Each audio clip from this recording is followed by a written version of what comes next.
Coco mahigpit na sa Batang Quiapo, ni-require ni Coco Martin at ng kanyang production company na CCM Film Productions ang drug test sa cast, crew, at staff ng teleseryeng FPJ Batang Quiapo.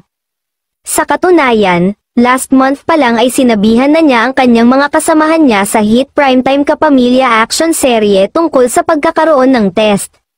Sa latest na letter ni Coco na pinadala nitong Miyerkules October 2, binigyan na lamang niya na hanggang October 7 ang kanyang mga co-star, staff, at crew para makapag-test.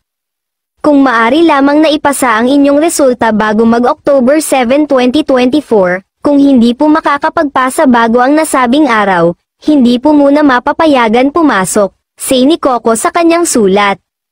Dagdag pa niya, kinakailangan pong sumunod ang lahat, sapagkat para po ito sa ikaayos ng takbo ng ating produksyon at parte ng pangangalaga natin sa bawat isa. Maraming salamat po.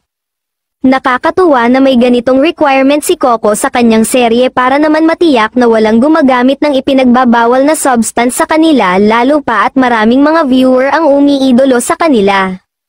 Sana nga gayahin din ito ng ibang mga production company, di ba? Samantala, isa sa mga newest user ng social media platform na TikTok ay ang primetime king na si Coco Martin.